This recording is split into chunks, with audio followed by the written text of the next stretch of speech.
Assalamualaikum dan salam sejahtera. Selamat datang ke Agenda Awani Asia Kebangkitan Asia Jelas, dan ramai yang melihat ke arah Asia untuk mempelajari cara bagaimana nak berhadapan dengan pandemik COVID-19.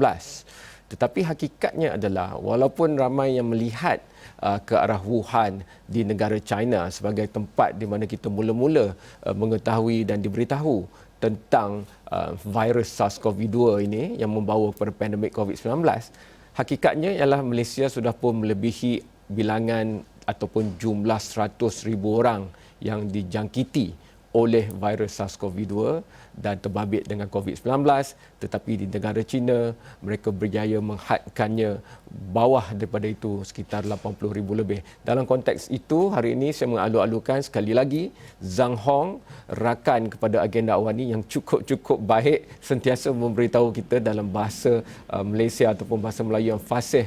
Beliau sebagai wartawan radio Cina antarabangsa ataupun CRI memberikan garapan apa sebenarnya yang sedang berlaku di negara China, dan untuk mengimbangkannya dengan sisi pandangan dari Malaysia, kali ini saya ada Dr. Koh Swee Keng. Beliau sentiasa membuat penulisan dan memberikan buah fikiran tentang public health ataupun kesihatan awam, terutamanya tentang sudut memerangi COVID-19.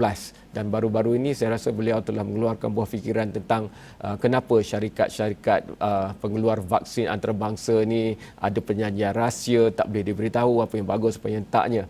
Tetapi sebelum itu, hari ini kita nak fokuskan COVID-19 ini dan peperangan menghadapinya kepada penggunaan teknologi digital. Dan kita tahu banyak sudah di seluruh dunia diberitahu bahawa penjejakan, pengesanan, pemantauan, semuanya ini jika digunakan teknologi akan memberikan kesan lebih baik di negara China, di Korea Selatan ataupun juga di Vietnam maupun di Thailand. Di Malaysia bagaimana, itu Dr. Koh yang akan membandingkannya, tapi saya ingin beri peluang pada Zhang Hong kerana kita tahu platform digital yang besar gergasi di negara China iaitu Alipay, WeChat misalnya, ada kod kesihatan ataupun aplikasi digital mudah alih yang digunakan di beratus-ratus bandaraya dan bandar, mengesan lebih 900 juta orang.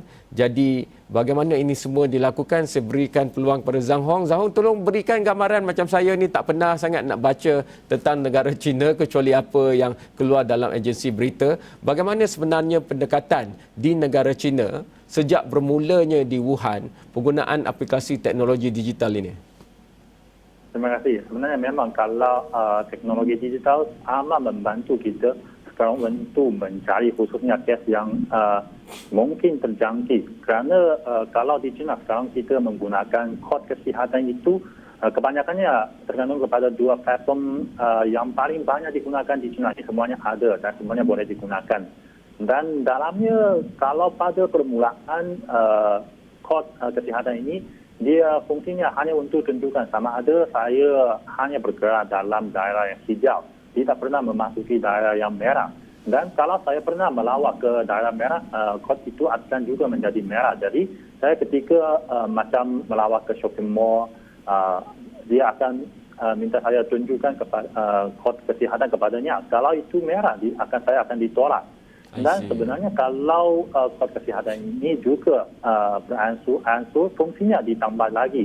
Seperti selepas itu dia boleh juga kerana ada masalah macam kalau orang warga emas, mereka tak begitu pandai untuk menggunakan telefon pintar, mereka tidak pasti untuk menggunakan kod kesihatan.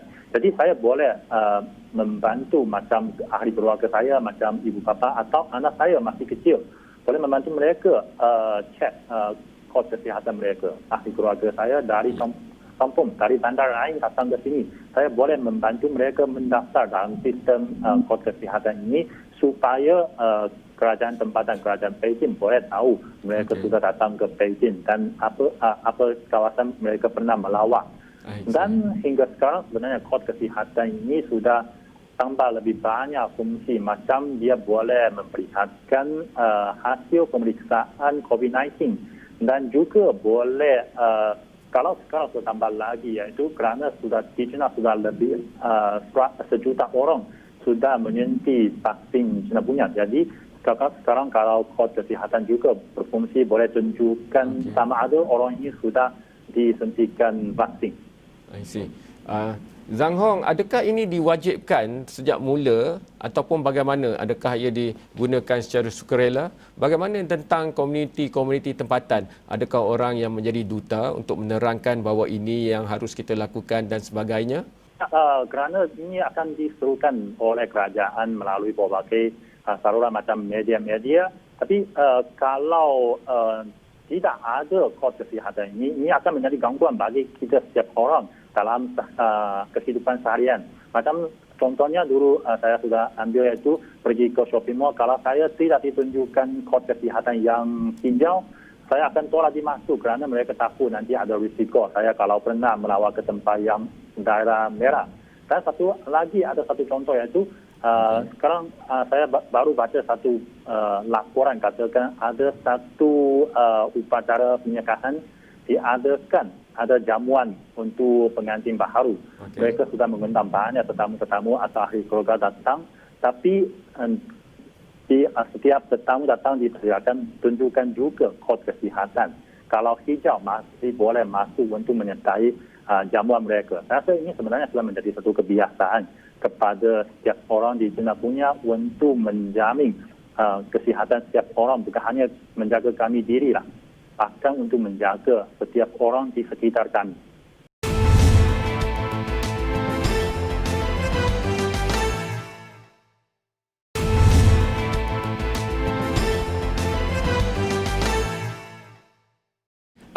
Dr. Koh Swee Keng, tolong komen sikit tentang bagaimana mereka lakukannya di negara China dan mungkin bandingkan dengan kita. Kita ada MySejahtera, kita ada Selangkah di Selangor. Tapi kalau saya lihat macam apa yang bermula melalui Alipay Health Code yang bermula di Hangzhou misalnya, kerajaan tempatan itu bekerjasama dengan Ant Financial dan itu kerjasama di antara mungkin swasta dengan pihak kerajaan tempatan. Kita lebih melihat kepada pusat untuk bergerak turun ke negeri dan juga pihak kuasa tempatan. Tolong Dr. Koh berikan perbandingan dan tengok di mana keserasiannya. Boleh Cik Kem. Cik Kem, kita mulakan dengan aspek ataupun konsep digital health, ya, seperti rakan kita dari negara China yang telah telitikan tadi. Movement tracking ataupun pantauan pergerakan merupakan satu ciri daripada negara China, tetapi ini merupakan salah satu sahaja daripada mungkin 3 perkara yang kita boleh lakukan di negara Malaysia. Pantauan pergerakan adalah kita boleh katakan perkara yang pertama. Perkara yang kedua adalah contact tracing ataupun pengesanan kontak.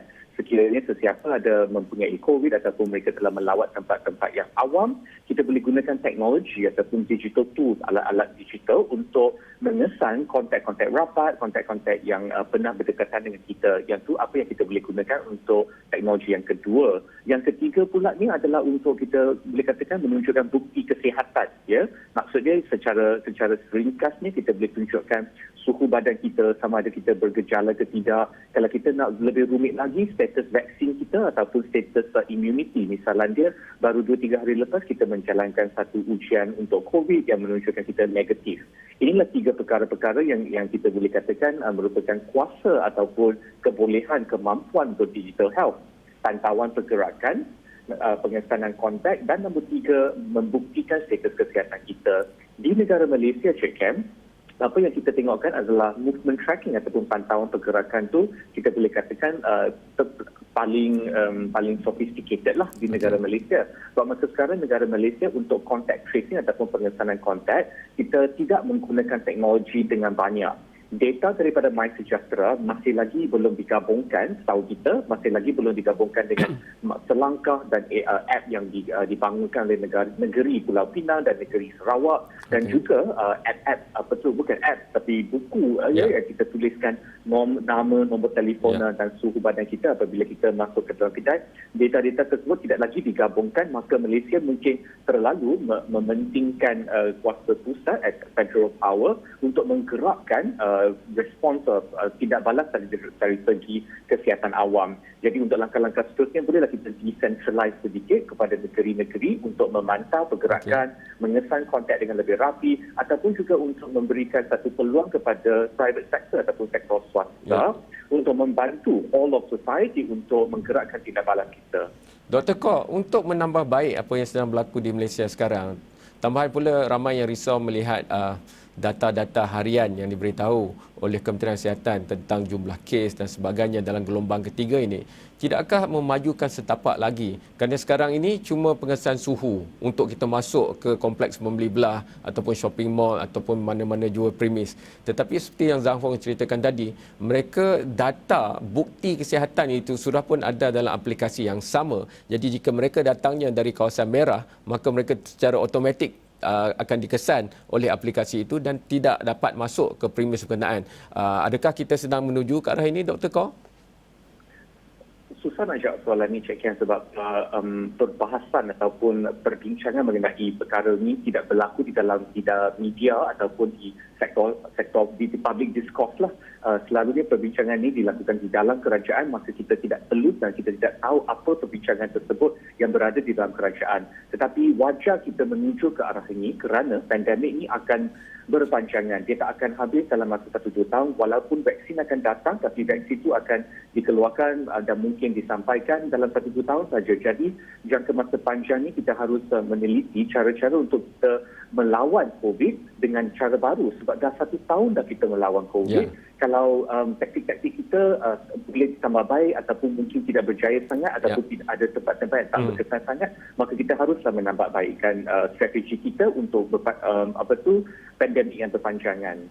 Zhang Hong, bagaimana cabaran yang dihadapi oleh negara China pada ketika fasa awal untuk menggunakan kod kesihatan ataupun aplikasi digital ini? Kerana mungkin data yang ada pada kerajaan tidak bercakap dengan data yang ada pada pihak swasta di kompleks membeli belah misalnya, tidak bercakap dengan data platform digital seperti Alipay dan WeChat dan sebagainya. Bagaimana ini digabungkan? Adakah dibentuk satu jawatankuasa yang merangkumi semua dan kemudiannya semua sepadan-sepadan data ini dibuka atau bagaimana, Zhang Hong? Ya, sebenarnya saya rasa kalau kebimbangan kebanyakannya dari 2 bidang. Yang pertama itu maklumat peribadi. Tapi saya rasa kerana kalau kod kesihatan ini sebenarnya dia berasaskan platform sedia ada iaitu WeChat dan Alipay. Dan semua maklumat yang diperlukan oleh kedua-dua aplikasi semuanya sudah disediakan kepada mereka ketika kita memasang aplikasi tersebut. Jadi kita kalau boleh juga mempertimbangkan macam kita ketika memasang aplikasi dari macam Facebook, Twitter atau Instagram, Google Earth, dia semuanya akan minta perlu ada memohon maklumat dari pribadi macam lokasinya dan waktunya. Ini semuanya kita sudah izin. Jadi kalau kita boleh izin maklumat pribadi kami kepada macam Zuckerberg atau syarikat swasta saja dari luar negara. Jadi mengapa tidak mengizinkan maklumat tersebut digunakan oleh kerajaan untuk menjaga kesihatan kami? Dan khususnya kerana maklumat ini sebenarnya sebelum ada kod kesihatan kita sudah izin WeChat dan Alipay menggunakan. Jadi saya rasa ini tidak menjadi satu tambahan lah bagi penggunanya.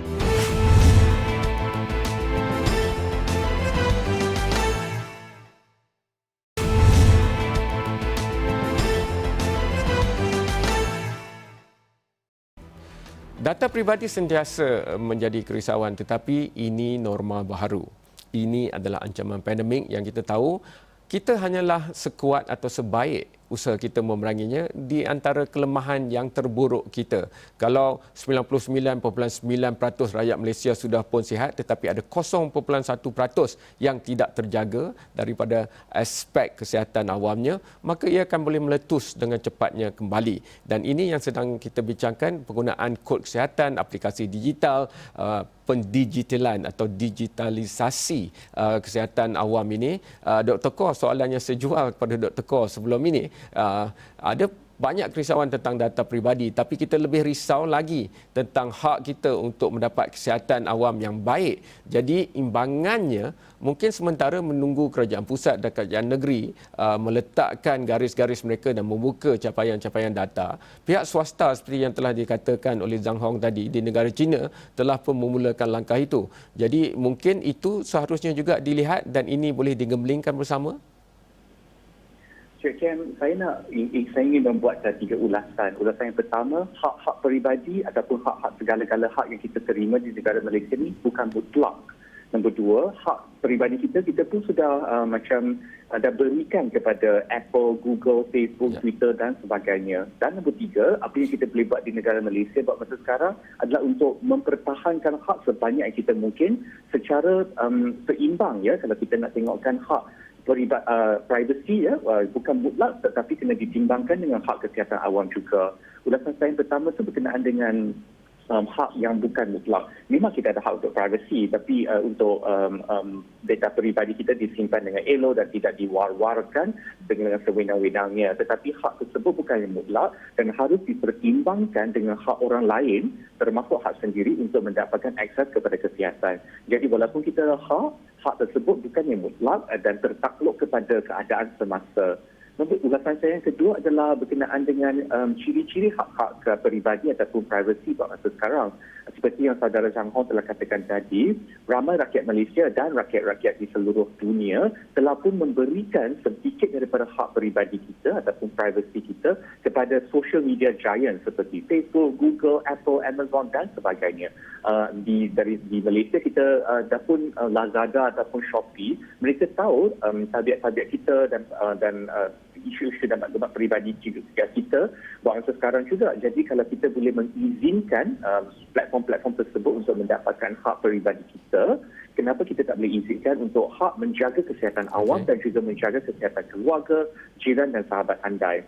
Namun demikian, kita harus pertimbangkan ulasan saya yang ketiga, iaitu walaupun kerajaan Malaysia kita boleh katakan harus mempertimbangkan hak di antara kesihatan awam dengan hak privasi, kerajaan Malaysia tak boleh mengambil mudah ataupun mengambil ringan hak privasi. Jadi data control, data privacy dan sebagainya untuk data yang diperoleh kita MySejahtera, Selangkah dan sebagainya haruslah mempunyai mod ataupun kawalan supaya dia tidak dijual kepada pihak ketiga, dia tidak disalahgunakan oleh pihak-pihak yang lain termasuk pihak-pihak yang berkuasa yang tidak sepatutnya mendapatkan akses untuk data-data tersebut dan sebagainya. Dan cara-cara kerajaan Malaysia melindungi data yang dikumpul dari MySejahtera haruslah diumumkan kepada semua rakyat Malaysia untuk membina keyakinan rakyat. Kita sentiasa diberitahu imbangan di antara keperluan kesihatan umum atau awam dengan keperluan ekonomi dan imbangan kedua ini. Tapi imbangan di antara kerahsiaan data peribadi, data komuniti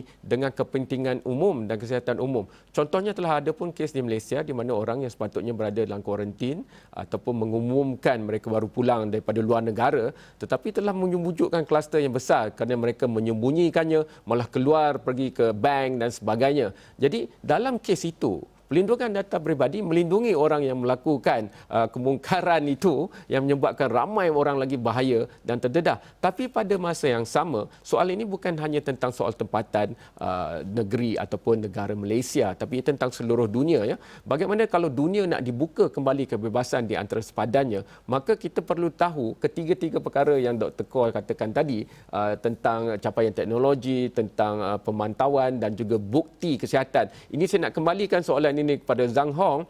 Tidakkah negara China sekarang melihat ke arah pembukaan semula sempadan dengan jiran-jirannya mungkin terdahulu, terutamanya di sekitar Laut Cina Selatan dengan ASEAN misalnya, kerana ekonomi perlu bergerak terus tetapi pandemik ini perlu dikawal, kesihatan awam.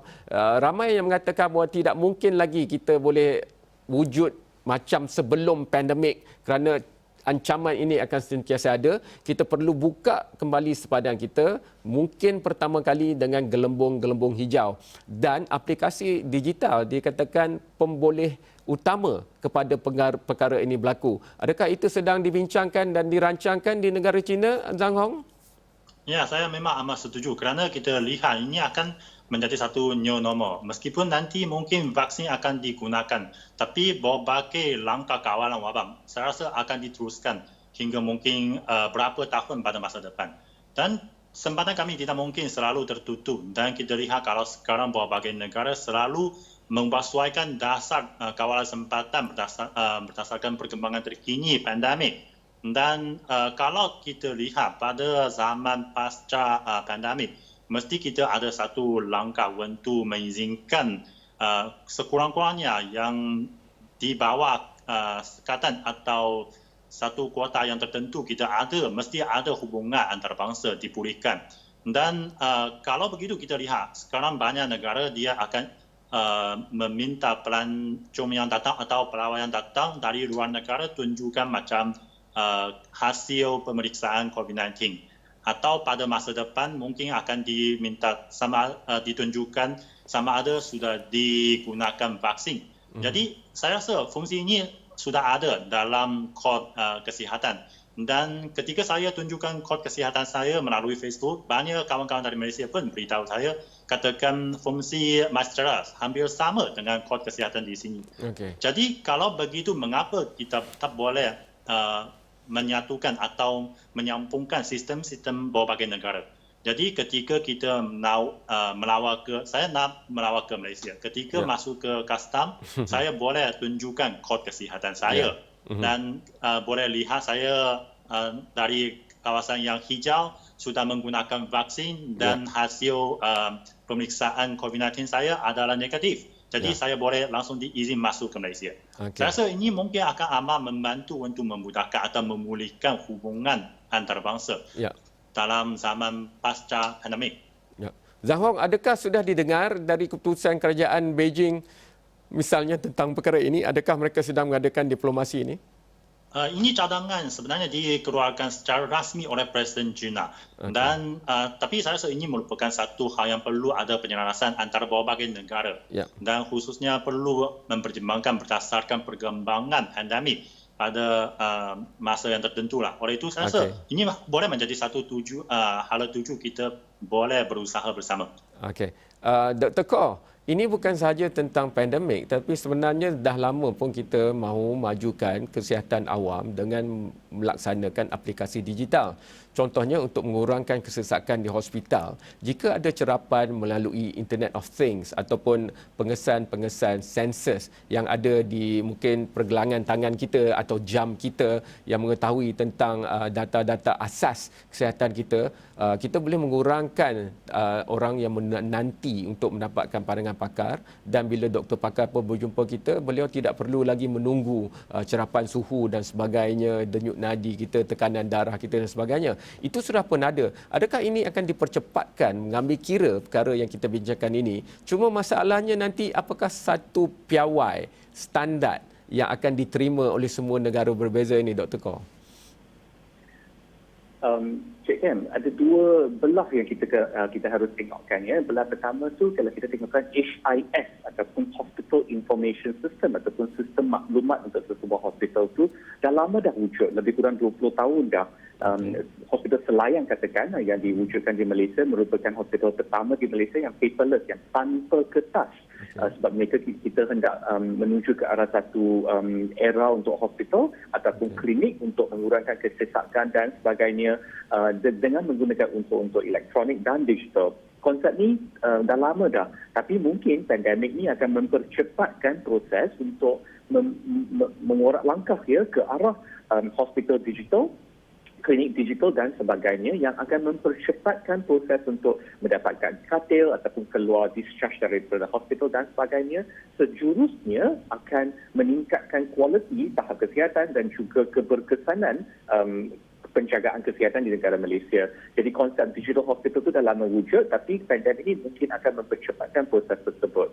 Tentang piawai dan standard tu amat sangat penting kalau saya merujuk balik kepada kenyataan daripada saudara Zhang Hong tadi, persoalan tadi berkenaan dengan piawaian untuk dari negara ke negara untuk kita dapatkan satu COVID passport katakan, satu digital aplikasi di atas telefon pintar yang kita boleh tunjukkan kepada pegawai custom untuk kita pergi dari negara satu ke negara kedua, ataupun standard dan piawaian di dalam hospital di negara Malaysia berbanding dengan hospital di negara Thailand, ke Singapura dan sebagainya. Perlu satu piawaian. Piawaian tersebut ada beberapa syarikat ataupun organisasi global yang cuba mendapatkan piawaian tersebut seperti ISO ataupun IATA, International Air Travel Agency, yang sedang mewujudkan satu piawaian. Pada amatan saya ada 3 pola ataupun kutub kita boleh katakan di dunia ini yang akan berlumba-lumba untuk mendapatkan piawaian untuk seluruh dunia, Amerika Syarikat, Eropah dan negara China. Terima kasih banyak doktor. Nanti kita dapatkan Zhang Hong lagi dalam sesi lain kali untuk tengok apakah piawaian yang paling dan adakah ada gelembung-gelembung hijau dan telah pun dimulakan. Mungkin ada negara lain yang lakukan dulu dengan negara China dan sebagainya. Terima kasih banyak kepada Zahong. Zahong, nanti saya pun tadi Zahong kata banyak kawan-kawan melalui Facebook dan sebagainya di Malaysia. Saya pun nak dapatkan Facebook dan juga WeChat Zahong lah supaya kita boleh bertukar-tukar fikiran lagi untuk sesi seterusnya. Terima kasih kepada Dr. Kor. Terima kasih kepada anda telah menonton Agenda Awani Asia dan ini Era Asia.